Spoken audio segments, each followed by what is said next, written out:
Tonight, a Virginia family is searching for answers. The Richmond Police Department says it has no updates in an ongoing investigation. Police found the 19-year-old VCU student unresponsive. Adam Oakes was excited to find out he was invited to join Delta Chi fraternity. Now the 19-year-old student is dead. Adam was offered a bid to join Delta Chi. He had to go to a party on Friday night to start the initiation process. An initiation party, they suspect, involved hazing and alcohol. Oakes was told to drink an entire bottle of whiskey. Adam passed out at the fraternity house and was discovered dead there Saturday morning. They flipped him over and half his face was normal and then the other half was purple. Adam Oakes' heartbroken family says they will not let grief stop them from demanding answers. We deserve answers. Adam deserves answers.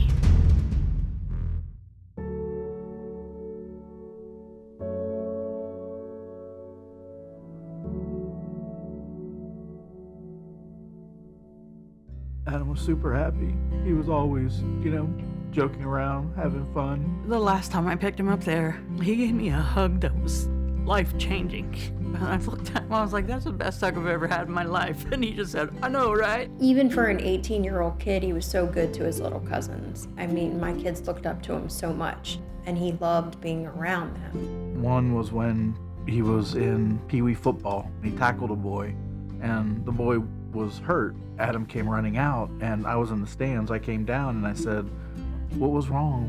What happened? He said, Daddy, that was my friend, and I hurt him. And I was telling him I'm sorry.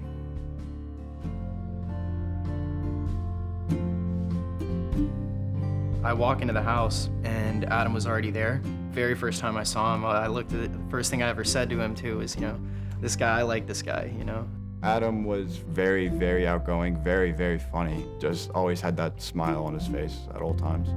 I knew Adam to be like a really nice guy just from how I always saw him smiling. I would always tell the guys, if anyone gets a bid, it needs to be him.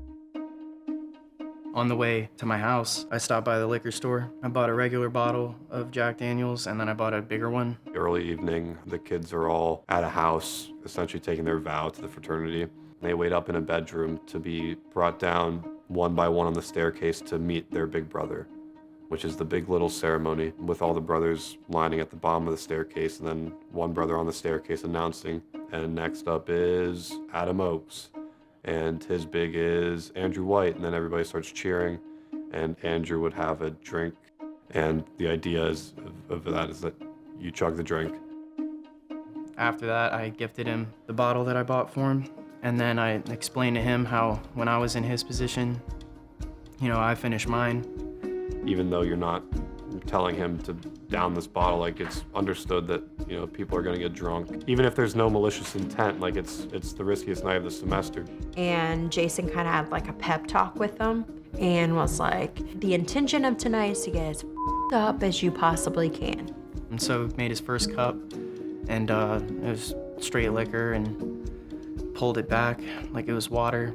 Adam finished the bottle, in which case he was intoxicated, but so were all the other boys. I was kind of relieved that he finished it so fast, and so I was like, okay, dude, congrats, like, you finished it. Well, now it's time to throw up. And so we went outside. I pulled Trig. After I did, he felt comfortable, so he put his fingers in his mouth and made himself throw up. And so after that happened, my guard went completely down. I thought everything was okay. I thought everything would be fine. A lot of the big brothers took their little brothers to their houses to watch over them, but Adams didn't. So after X amount of time goes by, I'm looking around, I'm like, where is he? And that's when I see him back out on the balcony, and he's kind of leaned over it like he's throwing up again. So I go out to check on him, and then I saw his legs start to buckle. And that's the first when I noticed he was very drunk. And so that's when I waved up a bunch of guys. We helped him inside, found a spot on the floor, we gave him a pillow, laid him down. We all scrambled around to get a pillow, a blanket, and a bottle of water, and helping put him down on the ground. And then he fell asleep, within a few minutes.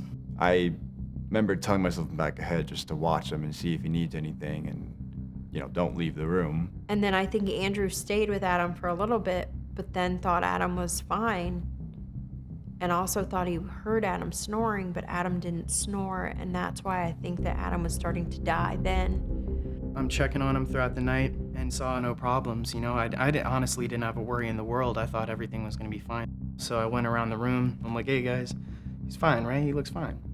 So I left, and I completely just expected to wake up the next morning, bring him a Gatorade or something, and take him out to brunch. And then when I woke up at like 9 a.m., that's when I found out. One of the brothers that lived in the house called me, and I just froze for a second and didn't really quite grasp what was going on. In the group chat, guys were saying, you know, oh my God, Adam's dead, Adam's dead. And, you know, I'm thinking they're f***ing with me. You know, people say, oh, they're dead, passed out, drunk, oh, he's dead. I'm like, oh, he's dead asleep, you know what I mean? But then it started to get a little more serious, like, no, he's f***ing dead. Like, he's not waking up. I was actually, watching TV, and Linda was asleep, and I heard a bang on the door, and I looked through the ring, and it happened to be 3 Loudoun County Sheriffs. And I can remember walking down the hall in the house to get Linda. I just felt something was really, really wrong. And immediately I was in denial. I was like, whatever. Tell me why you're really here. Eric just immediately was like, just screaming no. It just felt like something came in and ripped my heart out. Just knowing that your only child, the one that you'd cared for, the one that you'd prayed for many years, was gone. Adam never did anything without Linda, and Linda never did anything without Adam. Just wasn't. I mean, sometimes Linda would go and check Adam out of school just because she missed him. I used to stay up because Adam was the only child and he didn't have any siblings to play with, so I'm the one playing Call of Duty, and we'd stay up all night, like till 4 o'clock in the morning. And then when he got older, he was going out with his friends, and he would call me at 4 o'clock in the morning to come get him. Oh, I miss those phone calls at 4 in the morning. My dad was actually, he had stage 4 cancer, and I had to go over and break the news to him that his grandson died. And it's one of the hardest things to do because, he loved Adam a lot. It was hard to pick up the pillow he slept on. It was hard to see the place where he lived. He still had packages that were mailed to him from my grandma that he'll never open. Planning your own child's funeral is the worst. It's just the worst feeling that you could have as a parent, as a person. We sat in the living room, and really we just cried. And then a couple of his friends started to talk about memories and talk about good, good stuff. But then eventually that good stuff turns to anger. Like, why did this happen? What happened? Because a 19-year-old kid isn't just found dead. The only thing that they told me was that your son has passed and alcohol was a factor and we don't detect any foul play at this time. And I'm like, what the hell does that mean? I'm Allison Martin. I was the prosecutor who handled the case involving Adam Oaks. The fraternity, the local ritual was that you chugged that first family drink with your big brother. Adam's turn comes up. He's matched with Andrew White. Andrew White, importantly, hands him a handle of whiskey. And the reason that's important is because we've got a handle which is bigger than the bottles that everyone else is getting. And because it's dark alcohol, that's a killer. His alcohol level at the time of death was probably in excess of a 0.40. He didn't have a chance. He might have had a chance if someone had realized hours earlier. There were 3 or possibly 4 911 calls for noise disturbance, and the police never responded. At any point, had They knocked on the door and asked them to stop, or if they'd come inside, they would have seen Adam needing help and would have immediately called an ambulance and got him help. And he'd still be alive today.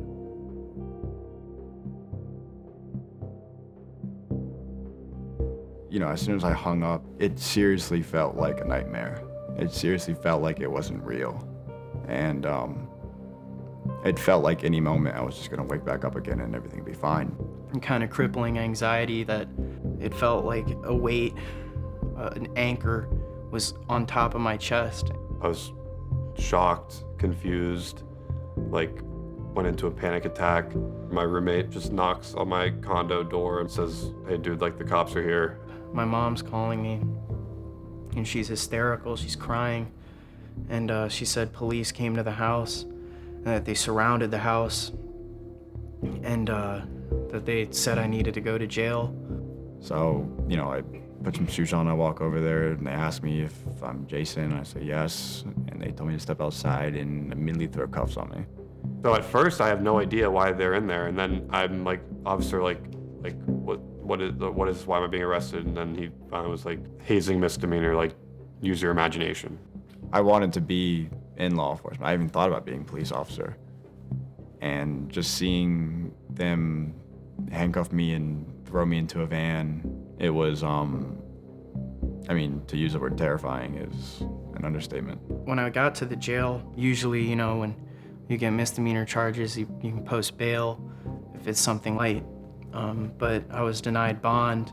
Because we were denied bond, we couldn't see the judge, so we ended up staying Friday, Saturday, Sunday, and most of Monday. It was just awful. I was locked in a cell that only had a bed and a toilet. I remember just laying there in bed in an orange jumpsuit thinking, this is really happening. Yeah, I called my parents, and then I walked into the courtroom Monday morning, and my parents saw me wearing a jumpsuit. The minute I got the opportunity to get a phone call, I called my mom.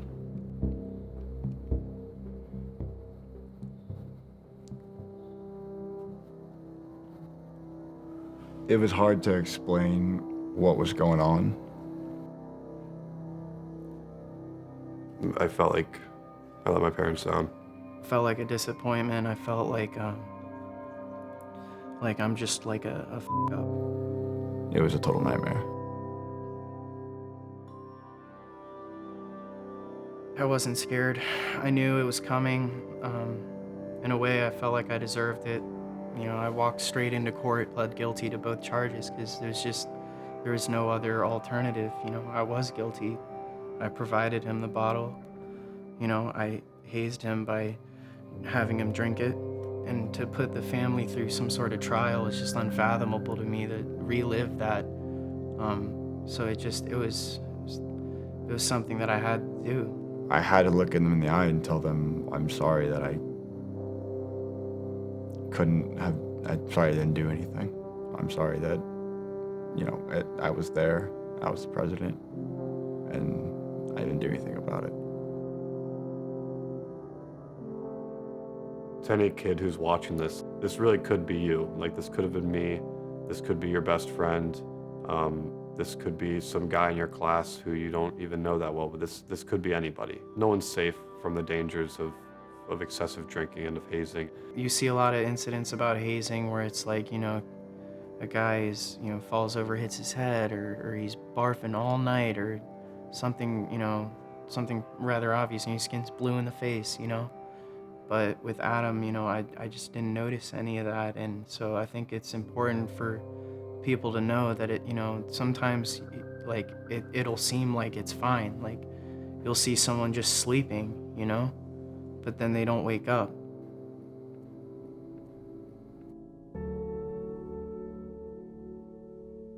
Whenever I see his picture, especially the one where he's smiling and stuff, I think about his parents, I think about his family, and I think about all the pain that I've caused them and how there's nothing I could do.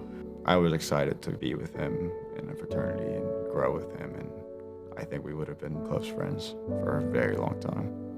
this is a way to turn something absolutely horrible and tragic into something positive and something that we can actually build on and prevent from ever happening again. Every time they get down, that's what I have to remind them of, is like, even when we're long gone, Adam's law will still be here. So he'll still be here. And then they kind of perk up a little bit, because it's true. There'll always be a law that's in his name that makes a difference for kids. Something could happen. It could be a stupid Facebook memory that pops up, and I don't know what's wrong. What happened? You know, Linda's there crying, you know, uncontrollably for hours. It's horrible. Going to bed at night, crying yourself to sleep. You know, just wanting to hold your child one more time and not being able to.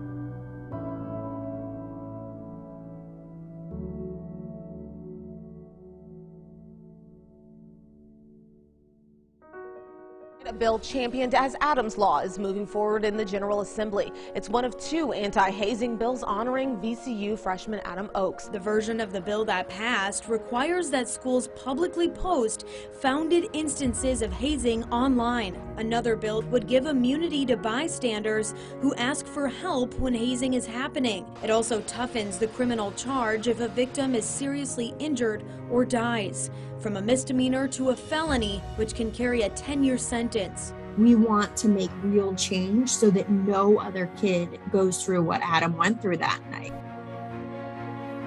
Governor Glenn Youngkin signs an anti-hazing bill into law in honor of VCU freshman Adam Oakes. It's just showing that all the hard work and all the steps that we've taken since Adam's passing are coming to fruition. Through this law, Eric Oakes sees his son's legacy living on. I mean, Adam looked after other people. He's doing it again today, you know, trying to help others and make sure that they, you know, have a safe experience.